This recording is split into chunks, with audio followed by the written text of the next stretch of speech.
একজন সাধু প্রকাশ্য মঞ্চে রাজ্যের প্রাক্তন মুখ্যমন্ত্রী মমতা ব্যানার্জিকে শাকচুন্নি শূর্পনখা বলছেন। প্রশ্ন করছেন মমতার স্বামীকে। তিনি বলছেন, আর আমরা এই ধরনের কথা শুনতে চাই না। যে নারী নিজের স্বামীর গুণগান করেন তিনি প্রকৃত স্ত্রী বা সতী নারী হিসেবে গণ্য হন, আর যে নারী নিজের স্বামীর গুণগান করেন না তিনি তো কুলটা। মমতা কি কখনো নিজের স্বামীর নাম নিয়েছেন? উনি তো শূর্পনখার মতো, উনি কি আর করবেন? এটা আমাদের দেশ।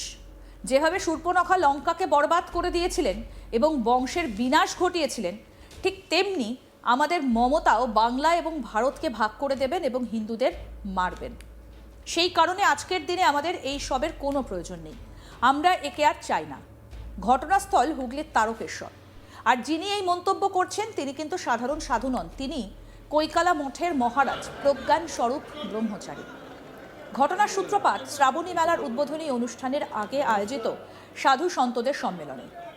কি বলেছেন প্রজ্ঞান স্বরূপ ব্রহ্মচারী শুনব।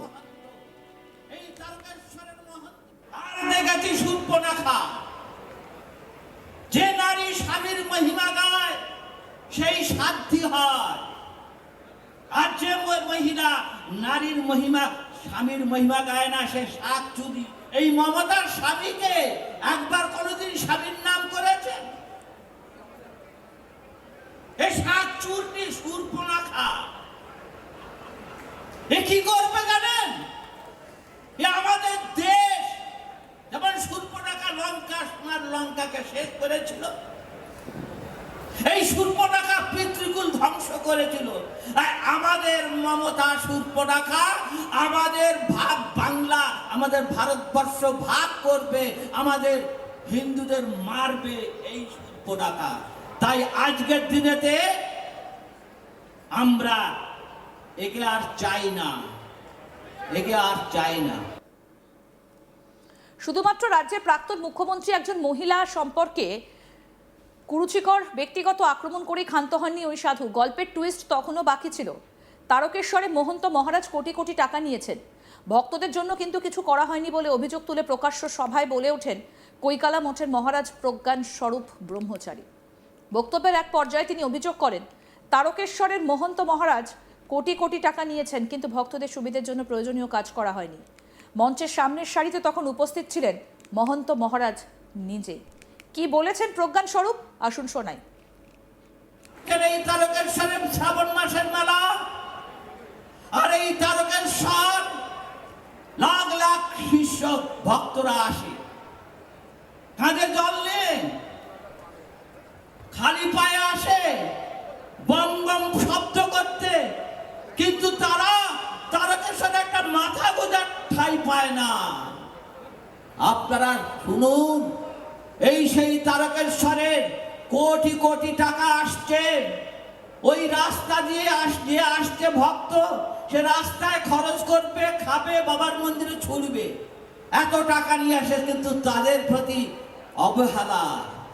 আর এই সেই তারকেশ্বরের মহন্ত, এই তারকেশ্বরের মহন্ত কোটি কোটি টাকা লুট করে নিয়ে যাচ্ছে। আপনারা তারকেশ্বরের মহন্ত খুব মানছেন, শুনুন। তাই তারকেশ্বর, এই তারকেশ্বর এই তারকেশ্বর মহন্ত বিষয় আপনাদের কাছে আরো বলে যায়। আর এই সেই তারকেশ্বরের মহন্ত। এই মন্তব্য শুনে তিনি দৃশ্যত ক্ষুব্ধ হয়ে ওঠেন। চেয়ার ছেড়ে উঠে মঞ্চ থেকে বেরিয়ে যাবার চেষ্টা করেন তিনি। পরিস্থিতি সামাল দিতে তৎপর হয়ে ওঠেন উপস্থিত অন্যান্য সাধু মহারাজরা। এমনকি প্রজ্ঞান স্বরূপ ব্রহ্মচারীর হাত থেকে মাইক সরিয়ে নেবার চেষ্টা করা হয়। মঞ্চে উপস্থিত বিধায়ক এবং অন্যান্যরা মহন্ত মহারাজকে বোঝানোর চেষ্টা করেন। কিছুক্ষণের মধ্যেই পরিস্থিতি নিয়ন্ত্রণে আসে। দেখুন আরেকবার আপনাদের সেই ভিডিওটা দেখাই।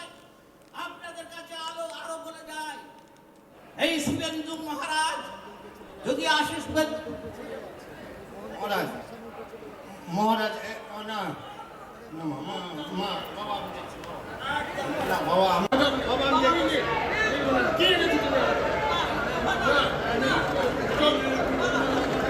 কি বলে দেন, কিছু বলে দেন।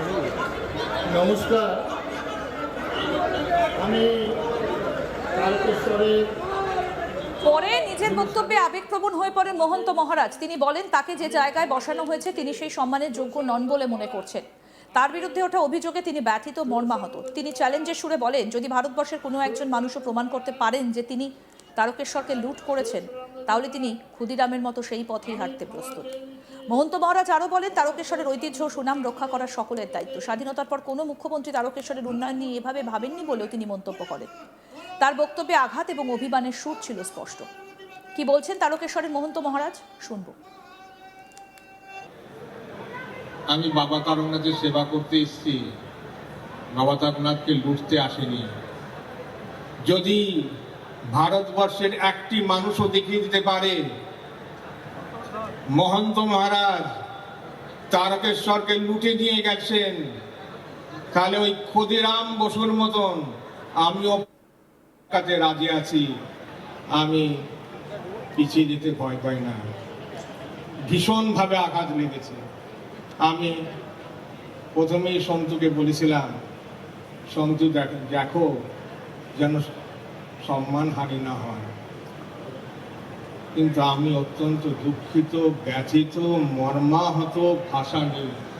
আমাকে স্বয়ং মুখ্যমন্ত্রী বলছেন, উপস্থিত সব সজ্জনবৃন্দ বলছেন, সাধু সন্তরা বলছেন, কিন্তু ভেতর থেকে সেটা আমি মুছে ফেলতে পারছি না। বারবার আমাকে আঘাত করছে। তো যে আদর্শ নিয়ে আমরা লড়তে এসেছি, যে আদর্শ নিয়ে আমরা জগৎ সভায় শ্রেষ্ঠ আসন লভে এই কথাটা বলতে এসেছি, সেটাকে এই তথাকথিত লোকের দ্বারা ধূলিসাৎ হবে না। তাই সমাজ দেখুক কোনটা হিত, কোনটা অহিত, কে ভক্ত, কে বিভক্ত। ভক্ত বিভক্ত বিচার করার ধর্মক্ষেত্রে কুরুক্ষেত্রে সমবেতা যজুস্রব মামকা পাণ্ডবাশ্চৈব কিমকুর্বত সঞ্জয়। ধর্মক্ষেত্র তোমার ভেতরেই আছে, এটাই তো কুরুক্ষেত্র। কুরু কুরু কুরু, কি করতে হবে কি করতে হবে না সেটা নিজেই বিচার করো।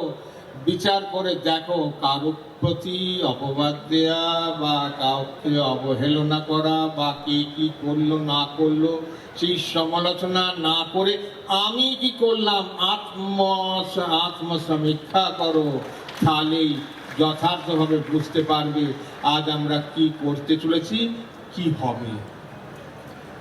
তা দীর্ঘ লড়াইয়ের পরে যে সুশাসন আপনাদের কাছে এসছে, যে বলিষ্ঠ পদক্ষেপ আপনারা সংবাদপত্র দূরদর্শনে দেখতে পাচ্ছেন, এই বলিষ্ঠ পদক্ষেপ যাতে আরো সুদৃঢ় বলিষ্ঠ হয় তার চেষ্টা সম্মিলিতভাবে করুন, নতুবা ভারতবর্ষকে রক্ষা করা যাবে না। এই বিষয়ে সুনিশ্চিত থাকবেন।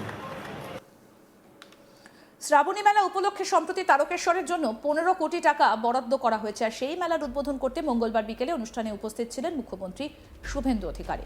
আরও আপডেট পেতে দেখতে থাকুন আজ তাক বাংলা, সাবস্ক্রাইব করুন।